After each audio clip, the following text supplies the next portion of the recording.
기프코에서 텀블러 세트를, 아름다운 식탁 창조 주비푸드에서 자연에서 갈아 만든 생와사비를, 쉽고 빠른 판촉물 제작 시너지 기프트에서 블루투스 무선 이어셋을, 80년 전통 미국 프리미엄 브랜드 레스토닉 침대에서 아르망디 매트리스를, 성공예감에서 정성스럽게 준비한 커피 쿠폰을 보내드립니다. 당첨자는 성공예감 김방희입니다 홈페이지에서 확인하세요. 0619번님, 개인 카페 운영하면서 손님이 뜸해지는 시간에 부업으로 붕어빵 팔고 있습니다. 그런데 재료 가격이 너무 많이 뛰어서 이게 부업이 잘 안 되네요 해주셨는데, 그렇죠. 붕어빵의 4대 재료가 다 수입산이고 많이 뛰었습니다. 최근에 뭐 환율이라든가 우크라이나 전쟁 뭐 이런 것들 때문에. 조금 더 카페 안에서 샵인숍 형태로 팔고 있다면 가격을 올려도 되지 않나요? 더 조금 데코레이션 같은 걸 해서. 뭐 겨울철 되고 또 최근에 SNS 분위기 때문에 붕어빵에 대한 수요 자체는 있는 편이죠. 1868번님, 생수 한 병에 카누 한 봉지 넣고 얼려서 아이스 아메리카노 즐기고 있습니다. 맛은 별 차이가 없어요. 근데 가격은 커피 전문점 10분의 1입니다. 그렇겠네요. 예, 그렇겠네요. 저도 매일 커피값으로 한 5,000원 이상 쓰는 것 같아요. 그러다 어느 날 앉아서 제가 그 라떼 효과를 한번 계산해 봤습니다. 미국 사람들이 만든 말이긴 한데 제가 우리 젊은 분들한테 소개했던 용어인데, 매일 쓰는 커피값 10년 복리로 모으면 얼마가 되나 이런 건데, 금리가 많이 떨어지긴 했습니다만 그래도 5,000원 매일 10년간 모으면 요즘 저 파킹 통장은 1복리로 주니까 2천만 원 이상 되는 목돈이더군요. 그다음부터는 커피값을 줄이기 위해서 주로 집에서 만들어서 이렇게 텀블러에 갖고 다니는데, 자, 원탁의 기자들 KBS 서영민, 박대기, 성민수 기자와 함께하겠습니다. 세 분 어서 오십시오. 네, 안녕하세요. 바로 여쭤보죠. 커피값 개인적으로 얼마씩 쓰세요, 월? 저는 이제 그 커피 원두를 갈아서 직접? 예, 그래서 이제 내려서 마시긴 하는데, 그래도 이제 브리타로 이제 누군가 사람을 만나거나 그렇죠. 이러면은 계산해야 되니까요. 예. 대략 계산해 보니까 저도 한 7만 원 정도는 한 달에 쓰는 것 같습니다. 예. 근데 그렇게 많은 편은 아니시군요. 직접 만드니까. 네. 소 기자는 커피값 많이 쓰지 않아요? 안 세어본 것 같아요. 네. 사실 돈 쓰는 게 예. 점심 먹을 때 예. 그리고 점심 먹고 난 뒤에 커피 살 때. 근데 보통 직장에서 커피 먹으면 제 것만 사지 않잖아요. 그러니까. 사게 되면 한 두세 잔, 서너 잔 사는 거고, 가만히 있으면 무지출 챌린지를 하는 거고. 네.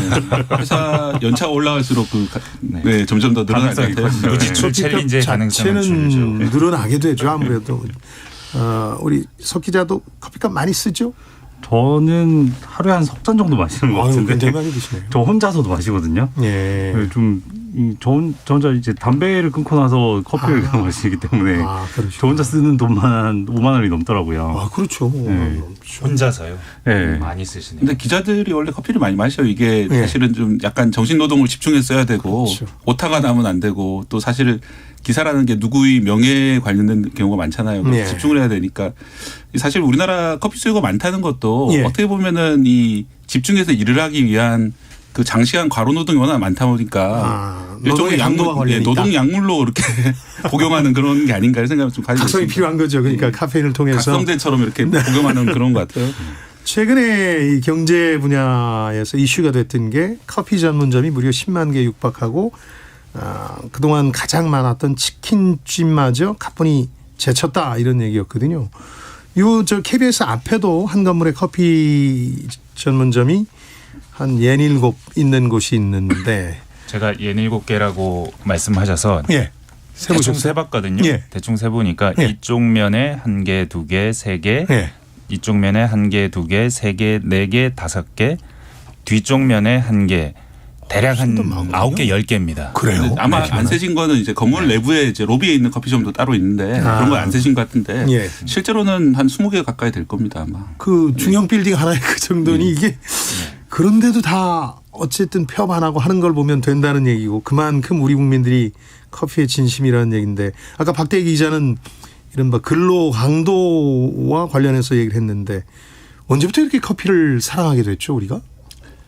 이 커피 전문점 문화는 들어온 지가 사실 한 20년, 한 5년 정도밖에 안 됐습니다만 그렇죠. 그 전에도 이제 네. 그 믹스 커피라든지 예. 다방 커피 또 커피 자판기가 있었거든요. 예. 지금은 이제 커피 자판기에서 이제 대체돼 가지고 커피 전문점으로 업그레이드가 된 그런 것 같은데요. 그래서 이 각성제에서 저는 시작을 한 것 같아요. 사실 이제 2차 대전 때를 거슬러 하면은 예전에는 이제 각성제를 먹고 군수공장 일을 하는 그런 시절이 있었고 그 뒤에는 이제 산업 현장에서 이 커피를 마시면서 이제 아침에 조회를 하고 이런 일들이 있었는데 그래서 그런 문화가 하나 있고 또 하나는 이제 단기 공간 임대업이라는 효과가 있습니다. 누군가를 만날 때 네. 장소를 이제 커피에서 만나서 하거나 아니면 이제 공부를 해야 될 때, 일을 해야 될 때 커피 전문점에서 이제 그 탁자 하나 빌려서 이제 하는 거죠. 커피를 사고. 공간, 스페이스를 사는 거다. 5천 원을 내고 이 공간을 1시간 동안 빌린다 이런 개념으로. 근데 아까 그 근로 강도와 밀접한 관련이 있다는 건 현대사회 커피에 관해서라면 맞는 얘기긴 한데 이 커피 사랑은 인류가 이미 중세 이 터키, 튀르키예를 통해서 유럽이 수용한 이후에 기호품으로 가장 대표적인 기호품으로 사랑하게 됐으니까 역사가 오랜 거긴 한데 우리의 경우는 이게 조금 더 비싼 커피 전문점 형태로 펼쳐지고 있다는 건데요. 근데 이제 전반적인 커피 전문점 지형을 살피자면 최근에 일종의 양극화가 진행되고 있더군요. 저가 커피 전문점들이 좀 공습하는 양상이라 그럴까요? 최근에 잘 되는 것 같아요. 이 앞에도 저가점이 몇 개 있죠. 거기가 수요가 좀 전반적으로는 많은 것 같고 스타벅스라는 곳과 이렇게 갈리는 것 같은데요. 그 사실은 저의 바로 그 지점에 대한 궁금증이 한 1년 반쯤 전에 시작이 됐습니다. 우리나라의 커피 전문점이 얼마나 많을까, 누가 제일 많을까. 그런 취지에서 한 1년 반 전에 기사를 하나 썼었는데 그 기사를 최근에 제가 업데이트를 해서 한번 숫자를 찾아봤거든요. 그러니까 정말 커피 전문점의 숫자가 많고 세계적으로도 이렇게 커피 전문점의 숫자가 많은 곳은 흔치 않다. 스타벅스의 개수만 봐도 우리나라가 뭐 전 세계 뭐 3등 정도 되는 것 같고요. 일본도 제치는 나라고. 우리나라에서 요즘 방금 말씀하신 저가 커피, 메가 커피, 컴포즈 커피, 백다방, 뭐 요즘은 퍼센트, 뭐 이런 커피들이 많은데 굉장히 많습니다. 어느 정도 많냐면 스타벅스보다 메가 커피 개수가 많습니다. 아, 그런가요? 스타벅스가 1,700개 정도 되는데 메가 커피가 뭐 넘어섰습니다. 넘어서진 않았네요. 죄송합니다. 거의 거기에 근접했습니다. 그리고 지금의 속도를 보면 아마도 작년 기준 데이터가 발표가 안 됐는데 되게 올해 10월에 발표될 텐데 아마 넘어섰을 가능성이 꽤 있습니다. 메가커피가 가장 앞에 있고 그 뒤에 콤포즈 커피라는 지역에서 시작한 커피 체인이 따라가고 있고요. 백다방이라고 백종원 대표가 하시는 커피집 아실 겁니다. 그 커피집도 거의 한 매장이 한 1,000개 정도 됩니다. 스타벅스가 1,700개, 메가커피가 1,600개, 컴포즈가 1,300개, 백다방도 거의 1,000개.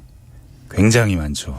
이렇게만 보면 커피 전문점은 망하지 않는다는 속설이 등장할 법도 한데 당장 떠오르는 예가 2000년대 초반에 급격하게 늘리다가 망했던 그 카페베네 생각이 나거든요.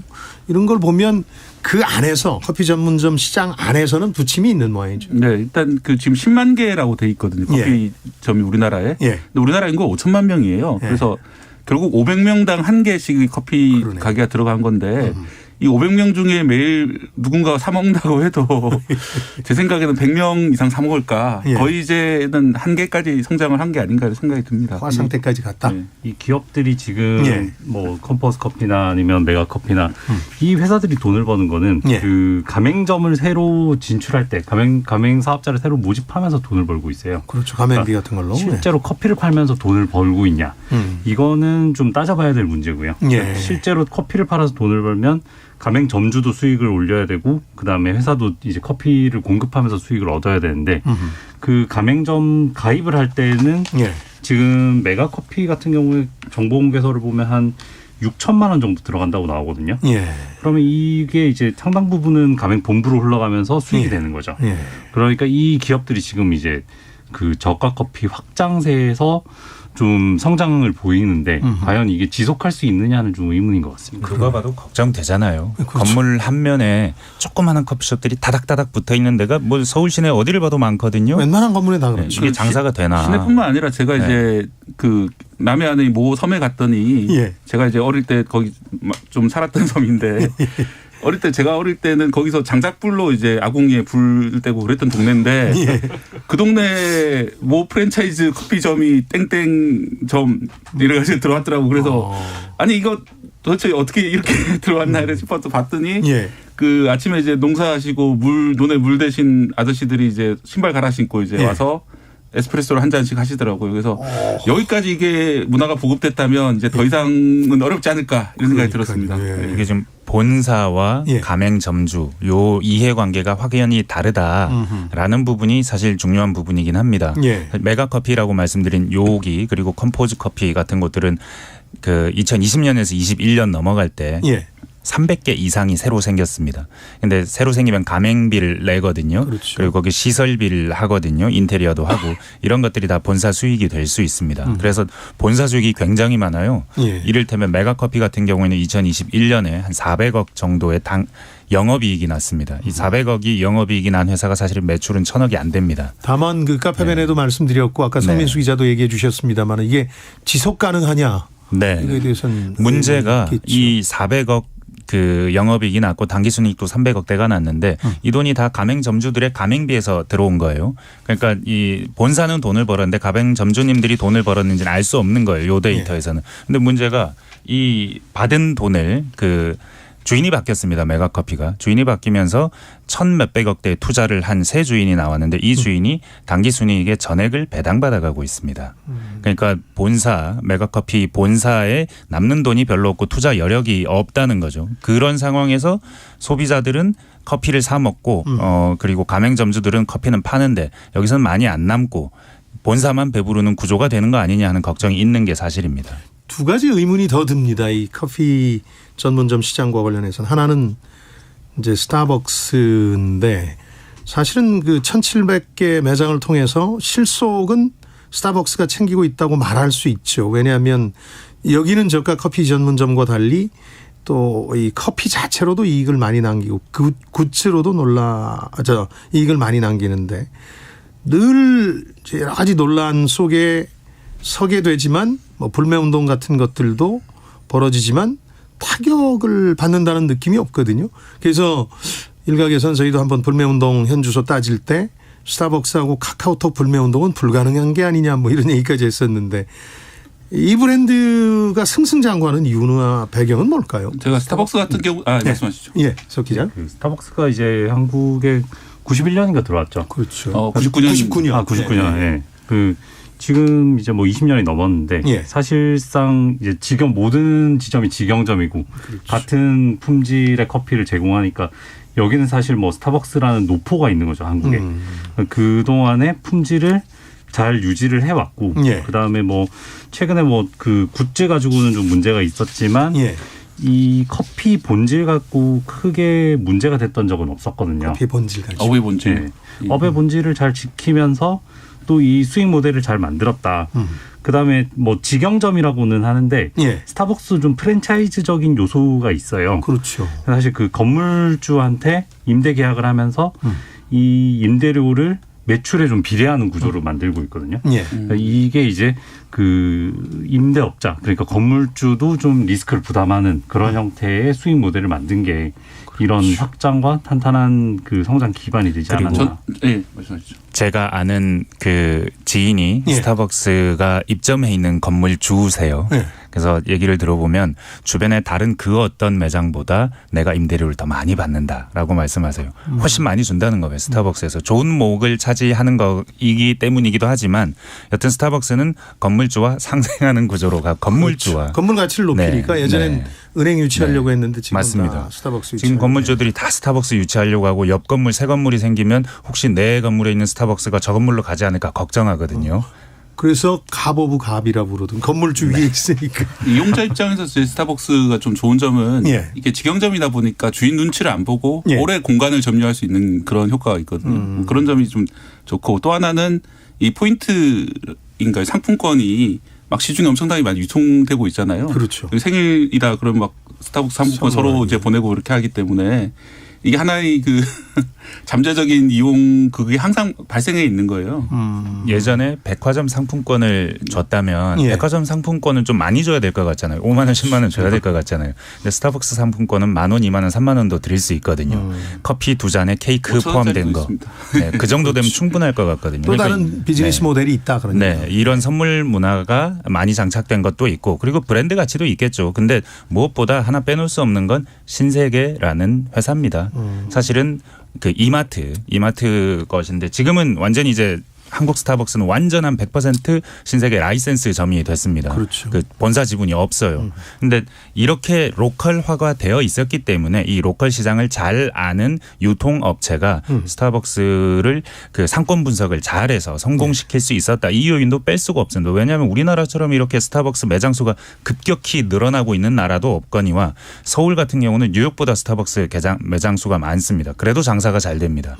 이 다상권 분석과 로컬화에 성공했기 때문인 점도 분명히 있는 겁니다. 자, 여기서 또 한 가지 의문이 떠오르죠. 아까 두 가지라고 말씀드렸는데 초기에는 커피빈이나 탐앤탐스 같은 것들도 경쟁을 했잖아요. 근데 지금은 경쟁이 안 된다는 느낌이 강한데 왜 별다방은 되는데 콩다방, 탐다방은 안 됩니까? 이런 그 제가 말씀드린 대기업 요인도 있을 거고요. 예. 기프티콘이 이게 네트워크 효과가 있는 상품입니다. 다른 그냥 커피를 마신다고 하면 네트워크 효과라고 하기는 약간 브랜드 효과 정도지만 네. 기프티콘은 많이 쓰면 많이 쓸수록 많이 받을 수 있습니다. 스타벅스 상품권 받으면 그냥 뭐 이거 쓸 수 있겠네 싶지만 다른 커피숍 상품권 받으시면 느낌이 좀 다르실 거거든요. 그렇죠. 이게 네트워크 효과가 있을 겁니다. 그래서 예. 제가 이것도 역시 제가 여기 매출들을 다 더해 보니까 스타벅스 매출이 2022년 기준으로 2조 3천억 원이었는데 예. 1년 기준으로 나머지 커피 회사 더할 수 있는 커피 회사 9개를 다 더해봤어요. 큰 회사들 예. 뭐 폴바셋, 이디야, 메가커피, 컴포즈, 헐리스, 커피빈, 뭐 백다방 뭐 다 더해봤는데 안 돼요. 1조 3천억 원밖에 안 됩니다. 스타벅스가 2조 3천억 원. 그러니까 압도적인 겁니다. 매출이 비교가 불가능할 정도로 본사 매출 기준이긴 하지만. 또 한 가지 뭐 의문이라기보다 늘 그 시장에서 나오는 얘기지만 현실화되지 않는 게 저가 커피 전문점 커피보다 더 싼 커피가 없는 건 아니죠. 예전에는 도넛 집에 커피도 있었고 햄버거 집에 커피도 있었고 요즘은 편의점 커피도 1,000원, 1,500원이니까 상당히 싸게 비춰지는데 인플레이션 시대에 이게 매력적으로 비칠 수도 있는데 이게 이런 아까 말씀해 주신 브랜드들을 위협한다는 생각은 안 드는데 시장이 완전히 다른 건가요? 저는 시장이 어느 정도 이제 분리되기 시작했다고 보거든요. 예. 그러니까 뭐 둘 다 마시는 분들은 있지만 예. 이 찾는 용도가 조금씩 달라지고 그다음에 이 뭐 약간 대체 불가능한 영역도 서로 생기고 그러면서 이 저가 시장과 고가 시장이 좀 분리가 되고 있는 거 아니냐 예. 그런 생각이 듭니다. 그 개인 그 독립 카페라고 요즘은 많이들 얘기하는데 동네에 자기 브랜드를 가진 카페가 살아남을 여지는 있습니까? 이렇게 시장이 포화 상태인데. 저는 살아남을 여지가 좀 있다고 생각하는 게 이 커피가 사실은 이 몇 도에서 그 원두를 갖다 배전하느냐, 굽느냐 이런 거에 따라 가지고 맛과 향이 정말 많이 다르고요. 원두 예. 종류도 정말 다양하게 있습니다. 그래서 우리나라의 그런 바리스타 분들이 실력 있는 분들이 점점 많이 생기고 있고 예. 사실 이제 직장인들도 내일 배움 카드라고 노동부에서 이제 발급하는 카드를 이용하면은 그런 기술들을 많이 배울 수가 있거든요. 예. 사실 커피 전문점이 이렇게 많아지게 된 이유는 그 어떻게 원가라고 할까요? 그 기계라든지 이런 가격이 다른 창업에 비해서는 그나마 좀 저렴한 편이에요. 그래서 그런 이제 기계들을 다루는 분들도 점점 많이 늘어나고 있고 그래서 지금 물론 이제 숫자 자체는 전국적으로 이미 넘친 상황이 되지만은 예. 창업을 한다면 굳이 이렇게 프랜차이즈를 가는 방법이 있고 예. 그렇지 않다면 이제 스스로 이제 이렇게 기술을 익혀가지고 하는 방법이 있지 않나 생각이 듭니다. 아직 그 분야에 가능성은 남아있다. 다만 나도 카페나 창업해볼까 이런 얘기들 서로 나눌 정도로 이 MZ세대의 경우에는 카페 창업이라는 걸 쉽게 생각하기도 하고 실제로 진입장벽이 낮은 편이기도 한데 살아남는 방법은 뭐예요? 커피시장 취재하신 서영민 기자가 아이디어를 좀 주셔야 되겠는데. 사실은 제가 쓴 기사는 그 등수에 관한 거였고 누가 1등인가에 관한 거였고 뭐 그건 뭐 궁금하시면 찾아보시면 되겠지만 예. 개인적으로 커피는 스타벅스 커피 맛있다고 생각하지 않습니다. 저는 그렇죠. 저희 동네 서촌, 제가 서촌에 사는데 이 동네 오면 대로변이 아니면 스타벅스가 들어올 수 없어요. 그러니까 여기는 상권 보호구역이거든요. 소상공인. 그래서 그 골목 안쪽 상권에 가면 작은 커피숍들이 정말 커피를 잘 내리는 곳들이 많고 저는 동네에 있을 때는 혼자 커피숍을 가면 그런 데를 가지 스타벅스를 가지 않거든요. 커피에는 그 기술이 필요합니다. 이 기술이 어느 정도 필요하느냐. 잘하면 잘할수록 더 잘할 수 있게 됩니다. 그래서 커피는 기술의 차이가 굉장히 큽니다. 그래서 이 분야에 있어서 대형 커피숍만 살아남는다 이런 상황은 상상할 수 없을 것 같고요. 충분히 소자본으로도 기술만 있다면 가능한데 그 커피에 대한 기술은 커피에 대한 사랑과 열정과 시간이 그 투자가 돼야 가능하다. 뭐 그런 생각은 듭니다. 네, 동네마다 그런 가게들이 점점 늘어나고 있고요. 제가 사는 신촌에도 골목 안에 있는 작은 가게들이 정말 맛있고 싼 커피를 많이 만들고 있거든요. 저도 이제 거기서 원두를 사서 갈아서 마시는데 이 만족감은 이제 다른 유명 커피점하고 비교할 바가 아닌 정도로 높습니다. 자, 그러면 시장은 장기적으로 그런 개인 브랜드를 가진 독립 점포들, 독립 카페들 아주 기술력을 뽐내는 그런 곳이 있을 테고, 그다음 아까 말씀해 주신 등수에 있는 상위 업체들, 브랜드 파워가 있는 곳들이 있을 테고, 이제 남은 건 저가 커피 업체의 장기적인 지속 가능성이 있는데, 최근에 이걸 의심케 하는 또 일들이 하나 벌어졌는데, 이 저가 커피 전문점의 대명사 같은 한 브랜드가 광고 모델로 손흥민 쓰면서 가맹점주들한테 광고비 좀 객출하자 이런 얘기를 했는데, 이건 어떻게 봐야 됩니까? 원래 광고라는 게 본사에서 해야 되는 거 아니에요? 이게 한 달에 한 12만 원 정도 부담을 해야 되는데 그 프랜차이즈 점주들한테 조사를 할 수 있어요. 가맹 본부가. 그래서 이제 조사해서 찬성 50% 넘으면 과반이 찬성하면 그 광고비 분담을 할 수 있도록 그렇게 법이 정해졌는데 이게 사실은 지금 좋아진 거거든요. 예전 같으면 그냥 떠넘겼어요. 일방적으로 떠넘겼네. 그 비율도 마음대로 정하고 그랬는데 그나마 이 광고를 함으로써 본사와 가맹 점주가 공공의 이익을 얻기 때문에 이 분담을 할 수 있다. 찬성을 절반을 했을 때 여기서 이제 과연 뭐 반대하시는 분들은 좀 그 지금 이게 갑질이다 이렇게까지 표현을 하시는데 이게 그렇게 불공정하냐 이런 건 좀 별개의 문제인 것 같고 제가 봤을 때는 이게 어떻게 보면 그 이런 문제가 항상 벌어질 때는 장사가 안 되는 분들이 이 월 12만 원 부담이 굉장히 빠듯한 분들이 이런 말씀을 하시거든요. 어떻게 보면 이게 또 불경기의 신호탄이 아닌가 이런 생각도 듭니다. 사실은 메가커피이죠. 이 회사가. 네, 좀 전에도 제가 말씀드렸지만 그 이 회사가 본사와 가맹점주 사이의 관계는 어떤 한 가지 요소만으로 규정되지는 않습니다. 이디야가 왜 전국에 3,000개나 매장이 있는 우리나라 최대 커피 프랜차이즈가 됐느냐. 그 관계가 좋아서라는 얘기들이 많습니다. 그렇죠. 훨씬 적게 받아가고 덜 간섭하고 좋은 가격에 원재료를 제공하고 메가커피가 그렇게 하고 있느냐 혹은 메가커피의 목표가 무엇이냐. 사실은 메가커피가 좀 전에도 말씀드렸지만 그 대주주가 바뀌면서 이 대주주가 단기 순이익이 생기면 다 배당받아가고 있어요. 그 단기 순이익이 우리나라에서 커피 체인들 중에 두 번째로 많습니다. 그 어떤 스타벅스를 제외한 그 어떤 대기업보다 영업이익이 많은 회사가 메가커피인데 이게 지금 초창기 급속한 성장에서 오는 것인데 이 자본을 어떻게 할 것이냐. 재투자할 것이냐. 아니면은 대주주가 이 회사를 인수하는 데 든 자금을 회수하는 용도로 쓸 것이냐. 여기에는 회사의 미래가 걸려 있을 수 있다는 생각은 듭니다. 그렇군요. 시장이 세분화되고 다양화되고 있다는 생각은 드는데 성장성의 한계는 이제 서서히 드러나고 있는 게 아닌가 이런 생각이 드는데요. 커피 전문점 시장을 중심으로 해서 현재와 미래를 들여다봤습니다. 계속해서 여러분들 의견 받겠습니다. 짧은 문자 50원, 긴 문자 100원이 드는 샵 9730번이나 KBS 콩으로 보내주시면 되겠습니다. 긴급 재난 문자 받고 놀라신 분들 많으시죠? 인천 강화에서 지진이 발생했다는 알림 문자였는데 다들 놀란 가운데 주목받은 커뮤니티 글 하나. 일본에선 지진이 나면 현관문부터 열라고 가르친다? 엥? 현관문이요? 지진 때문에 건물이 흔들리면 문틀이 뒤틀릴 수 있고 그래서 문이 안 열리면 밖으로 탈출할 수도 구조대가 진입할 수도 없게 되니까 진동을 느끼자마자 현관문을 열어둔다 라는 건데 지진이 잦아서 지진 교육도 철저한 일본에선 현관문 확보를 중요하게 배운다고 하는데요. 예전에 일본에서 지진 피해가 났을 때 문이 뒤틀려가지고 문이 안 열려서 대피를 못한 그런 사람들이 있었대요. 건물이 왔다 갔다 하면서 뒤틀리면서 문이 이제 휘일 가능성도 있죠. 전등도 떨어질 수도 있고 여러 가지 물건들이 떨어질 수 있잖아요. 굳이 이제 문을 열려고 가다가 오히려 다치실 수가 있잖아요. 건물에서 흔들림이 없다 그러면 그때 움직이시는 거예요. 우리나라에서 지진이 났을 때 땅이 흔들리는 건 보통 10초 정도. 이 진동이 완전히 멈춘 뒤에 집에 있을지 밖으로 대피할지 판단하면 된다는데요.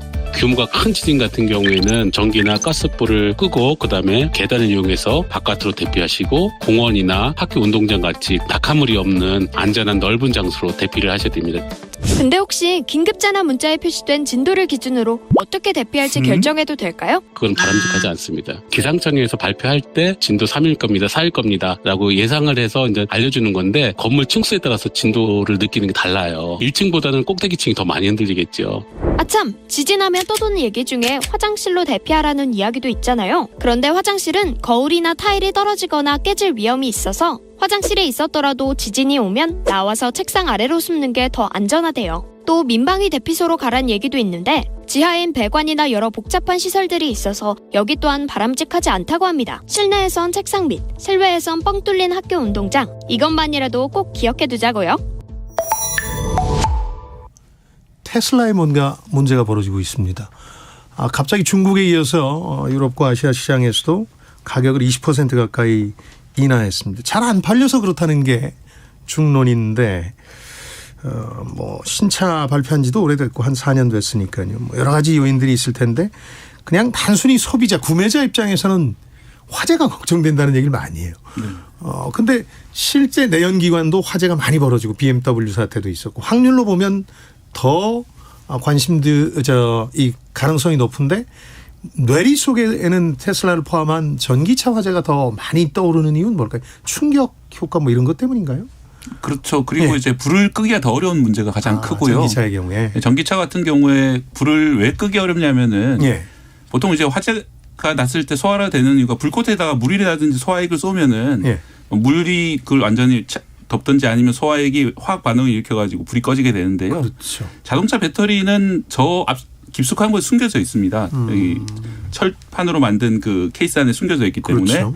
안에서 불이 나도 밖에서 아무리 소화액을 뿌려도 안 닿습니다. 불꽃에. 그렇기 때문에 결국은 식혀서 꺼야 되는데 이걸 식히기 위해서는 엄청나게 많은 물이 들어가는 겁니다. 그래서 평균적으로 20톤 이상의 물, 소방차 1,000대 이상, 뭐 대여섯 대 이상의 물을 써야 되기 때문에 그렇게 이제 진화가 어렵고 그렇게 하다 보니까 사람들이 전기차 화재는 아주 위험하다 이런 인식을 많이 가지고 있습니다. 확률이나 가능성에 비해서 훨씬 더 위험하다고 느끼는 확률을 건데. 제가 계산해 봤는데 지난해 같은 경우에는 1.1 그러니까 10,000대 중 1대 정도, 10,000대 중 1.1대 정도의 불이 났고 전기차는 일반 그 내연기관차는 10,000대 중 1.8대 정도. 그러니까 전기차가 다소 낮은 편이죠. 그렇죠. 세 분 중에 전기차 가지신 분은 안 계신가요? 아니요. 가지고 싶습니다. 아니 꺼려진다면 서영민 기자가 사기가 꺼려진다면 어떤 이유 때문이에요? 불 때문이겠죠. 사고가 났을 많이 때. 하던데. 근데 방금 저 박대기 기자가 말씀하신 게 주말에 경제 대기권에서 얘기해 주신 건데. 근데 사실 거기에 댓글에 또 이런 게 달려 있습니다. 전기차가 나온 지 몇 년이나 됐냐. 내용 연수 대비 화재로 따지면 전기차가 훨씬 위험하다라는 얘기들도 하는데 거기에도 어느 정도는 일리가 있고. 일리는 있는데 그게 이제 확률적으로 계산된 바는 아니죠. 동시에 이 화재라는 것이 일반 차의 화재가 나서 죽는 경우는 별로 없습니다. 전기차의 화재가 나면 죽을 확률이 매우 높다. 그것도 고통스러울 확률이 높다라는 얘기들을 많이 하니까. 그런데 그것도 이제 통계적으로 입증이 안 되는 상황이고요. 그렇죠. 화재보다도 이 전기차를 지금 사는 거는 이 완성차 업체들한테 그 기술 개발 비용을 우리가 부담하는 거라고 생각하거든요. 왜냐하면 지금 내연기관은 정점에 와 있는데 이 정점에 와 있는 내연기관 기술을 좀 더 누리고 전기차로 넘어가도 늦지는 않은 것 같습니다. 서민수 기자 말씀이 지금 미국에서 나오고 있는 내연기관 우위론의 근거더군요. 그러니까 전기차는 아직 계속 개발하고 수준이 높아지는 단계니까 조금 더 늦게 사도 되지 않느냐 이런 건데. 하지만 어떻습니까? 그러면 예. 살아생전 새로운 기술 미래를 향한 문을 열기는 어렵습니다. 하기는 좋은 텔레비전 살려면 죽기 직전이 제일 낫죠. 박대기 기자께서 이 문제를 취재했으니까 화재 문제 다시 한번 네. 집중해 보자면 어쨌든 확률, 가능성 이런 것과 상관없이 배터리 열 폭주라는 게 불을 끄기 힘들게 만들고 사람들한테는 공포로 남아서 구매를 꺼리게 만드는 요인인데 타고 나서 보여진 장면도 충격적이었던 것 같아요. 네. 그러니까 일반 내연기관차와 달리 완전히 형체까지 사라질 정도로 그렇던데 그런 걸 몇 번 보고 나면 그 살 수 예. 있겠습니다. 일단 불을 아까 말씀드린 대로 끄기 어렵고 예. 한번 껐더라도 내부에 이제 불씨가 남아 있어서 예. 다시 또 발화되기 때문에 수조 형태를 만들어서 이제 물을 채워 넣는 식으로 완전히 진화를 하고 있는데요. 예. 그래서 이제 이게 사실은 전기차 화재가 최근에서야 이제 시작된 것이기 때문에 소방 당국에서도 이 매뉴얼을 만들고 있어요. 다음 달 정도에 배포될 예정인데 예. 매뉴얼을 보면은 이 관창이라고 해서 앞에 노즐을 만들어서 예. 그걸로 이제 전기차 밑으로 집어넣어서 밑에서 위로 물을 쏘는 식으로 하면은 배터리로 바로 물이 닿기 때문에 예. 빠르게 좀 식혀진다. 그래서 예전보다는 좀 쓰는 물량을 줄일 수 있다고 하니까 예. 이런 식으로 화재 진화 기법들은 좀 개발이 되고 있고요. 예. 또 하나 말씀드릴 점은 이게 충돌하면은 다 불이 난다라고 생각하시는 분들도 계신데 예. 그래서 현대차도 많이 걱정이 된지 엊그제 이제 충돌 시험 영상을 공개를 했습니다. 그래서 64km 시속 64km로 아이오닉 5로 충돌시키니까 불은 안 났다. 아하. 그런데 이제 문제는 지난해 6월에 부산에서 있던 사고 같은 경우에는 고속도로에서 시속 96km로 저기 요금소에 있는 톨게이트에 있는 그 충격 흡수대를 박았더니 거기서 불이 났거든요. 예. 그래서 이제 속도가 이제 64km를 초과해서 충돌할 경우에는 이제 화재가 날 우려가 있기 때문에 그런 점들은 여전히 좀 개선해야 될 필요가 있고요. 그리고 만약 그렇다면 네, 말씀해 주시죠. 불이 나면 예. 이렇게 너무 많은 소방 행정력을 동원해야 네. 되지 않습니까? 그렇죠. 그럼 이건 완성차 업체든지 어디서든지 이런 관련 시설 내지는 뭐 이 지원을 해야 되는 거 아닌가 하는 생각도 좀 들어요. 예전과는 다르지 않습니까? 예. 이제 소방차가 한 대 가가지고는 못 끝나는 거 아니에요? 그러니까 이제 저도 네. 그 같은 생각인 게 예. 이게 아예 이제 디자인을 할 때 예전에는 충돌 시험 정도를 했었는데 네. 이제는 화재 시험을 해서 이제 이렇게 우리 차는 이런 식으로 불을 꺼야 된다는 교리를 아까 말씀드린 대로 소방 당국이 개발할 게 아니라 예. 거기에 대해서는 그 자동차 메이커 테슬라도 마찬가지고 현대도 마찬가지고 이제 돈을 분담해 가지고 예. 진화 요령까지 개발해서 자기들도 보급해야 되는 게 아닌가 생각이 듭니다. 그러니까요. 그 전에 전기차를 빨리 보급했다는 욕심이 앞서서 뭐 정부가 됐건 완성차 업체들이 됐건 전기차 배터리 위험성을 과소평가한 건 아니냐 하는 근본적인 의문도 생기는데요. 네. 제가 이제 아까 말씀드린 대로 그럼 왜 시속 100km까지 충돌해도 불이 안 나도록 못 만드냐 했더니 그러니까요. 그렇게 네. 하니까 그 정도로 튼튼하게 만들면 이제 실내 공간이라든지 무게라든지 감당을 못 한다. 실제로 이제 지난해 부산 사고 같은 경우에는 화재 때문에 사망한 것이 아니라 예. 시속 100km로 충돌했기 때문에 충돌 압력으로 이제 사망한 것이기 때문에 예. 이제 화재 예방 효과, 화재로 인한 사망 그런 효과는 거의 없다 이런 식으로 이제 답변을 하고 있습니다. 그것조차도 변명으로 들리고 사실은 근본적인 위험성에 대해서 좀 외면하고 있는 게 아닌가. 적어도 지금까지 네. 상황만 보면 이런 생각이 드는데 또 하나 문제를 악화시키고 있는 게 지하 주차장에서 그런 이제 열 폭주가 일어나서 큰 화재가 발생했을 때 아직은 뭐 다 문제를 일으킨 적은 없습니다만은 지하 전체 건물 전체 큰 화재 위험성이 생기는 건 아닌지도 걱정되는데 괜찮을까요? 그 점이 더 큰 문제인데요. 실제로 이제 전기차는 불이 나면은 불이 위로 치솟지 않고 옆으로 치솟는 경우가 있더라고요. 예. 일단 전기차 업체가 배터리 디자인을 좀 잘못해서라고 저는 생각을 하는데요. 옆으로 불길이 치솟으면 옆에 있는 차들이 타거든요. 그렇겠죠. 그래서 이런 부분도 아까 말씀드린 대로 전기차 개발 단계에서 네. 배터리 화재 났을 경우에 불길이 어디로 향하는가 이런 것도 이제 따져가지고 디자인을 개선해야 된다고 생각합니다. 사실 저는 이 모든 얘기들이 예. 이게 제가 기술에 대한 아주 얇은 지식밖에 없어서 그렇겠지만 예. 필요 없는 얘기라고 생각합니다. 왜요? 지금 이 배터리를 배터리가 불이 나기 때문에 지금 저희가 이러는 거 아닙니까? 그렇죠. ESS 화재 같은 것도 그렇고 근본적으로 이 배터리가 불이 나기 쉬운 양극재를 쓰고 있기 때문이거든요. 리튬 이온 배터리계들이. 근데 사실 지금 이게 기술의 과도기 단계가 아닐까. 이런 종류의 어떤 위험성이 있는 배터리를 앞으로 기술 개발을 통해서 계속해서 발전시켜 나가지 않겠는가. 지금은 불이 안 나는 배터리 하면 좀 더 싼 배터리 인산철인데 앞으로 더 나은 종류의 배터리를 개발해 낼 것이고 그렇게 되면 불이 굉장히 안 나는 방향으로 전기차가 진화할 것이다. 그렇게 생각이 듭니다. 전고체 배터리도 그 대안 중에 하나가 될 수 있겠고. 다만 그 기간 중에 이걸 이미 구매해서 위험을 떠안아야 되는 소비자들이 있으니까 보상은 제대로 이루어집니까? 화재가 나면? 어쨌든 배터리에 문제가 있는 거니까. 뭐 처리가 될 수는 있겠죠. 근데 이제 이것도 뭐 소비자 과실 이런 걸 따져야 되기 때문에 그것 때문에 쉽지만은 않을 것 같고요. 그다음에 전기차 업체가 안전에 대해서 조금 소홀하다는 느낌을 주는 것 중에 하나가 이번에도 테슬라가 문제가 되고 있는 게 그 디자인 미학적 요소 때문에 그런 거죠. 그러니까 실내에서 불이 났는데 운전자가 빠져나오기가 어렵게 돼 있다. 문이 안 열린다 이런 지적이 나왔는데. 그게 이제 히든도어 또는 이제 뭐 매립형 손잡이라고 그래서 자동차 손잡이가 안에 숨겨져 있거든요. 차 문에. 그래서 처음 보는 사람이 이거 어떻게 이러든지 잘 모릅니다. 근데 자세히 보면 한쪽을 누르면 지렛대 효과처럼 다른 쪽이 튀어나와 가지고 열 수가 있는데 이 구조로 달려오신 분들은 전기차 처음 타보시는 분들은 이거 몰라요. 그래서 결국은 유리창을 깨고 겨우 구조를 했었는데 세종시에서 그 테슬라 화재가 났을 때요. 그래서 이런 디자인도 좀 개선을 하든지 개선을 못 하겠으면은 적어도 이제 광고라든지 홍보를 통해서 우리가 사고가 나면 이런 식으로 문을 열어야 된다. 이런 걸 좀 알려야 되는 게 아닌가. 제가 자동차 메이커에다가 이제 이 점을 제기를 했더니 자기들도 이제 좀 알리는 활동을 하겠다. 이렇게 답변이 왔습니다. 그 매립형 손잡이는 없어질 것 같아요. 그래요? 이게 꼭 전기차뿐 아니라 지금 벤츠 S클래스랑 최근에 나온 그 랜드로버의 레인지로버 그 2억 정도 하는 차량들에 다 달려 있는데 이 그 벤츠 S클래스 2억짜리 차 타시는 분들이 문손잡이가 가끔씩 안 나온다고 케이블 타이를 집어넣어서 막 빼는 영상을 막 공유하고 이러거든요. 사실 이게 안전하지도 않고 편의성도 그렇게 없는데 그냥 보기 좋은 거잖아요. 아니요, 저기 그 연비 효과도 있습니다.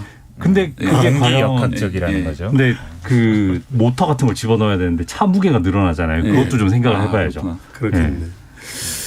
자, 이 전기차에 어쨌든 테슬라로 대표되는 전기차에 브레이크가 걸리고 있다는 느낌은 있는데 글쎄요, 뭐 여러 가지 이런 불안감들 해소하고 우리 새 기자분들이 전기차로 언제 바꿀지 이것도 궁금해지는데 세 분 중에 한 분이 바꾸면 제가 방송에서 소개해드리겠습니다.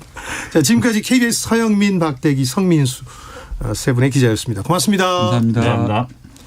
자, 1부 여기서 마치겠고요. 저는 잠시 후에 뉴스 듣고 2부로 찾아뵙겠습니다. 부업 아이디어들이 많습니다. 몇 가지 공통적인 게 있는데요. 시간과 에너지를 더 드려야 되는 겁니다. 당연하겠죠. 근데 즐겁게 하시는 분도 있어요. 강아지 산책 아이디어가 많이 나오는데요. 이 온라인 같은 데서 그게 많이 올라오나 봅니다. 뭐 큰 보수는 아닌데 건강도 좋아서 본인이 만족한다는 얘기가 있었고요.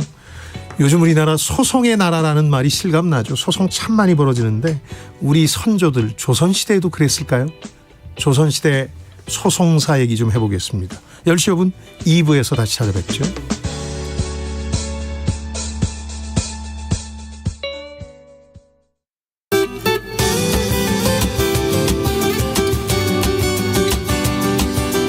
KBS 장애인식 개선 캠페인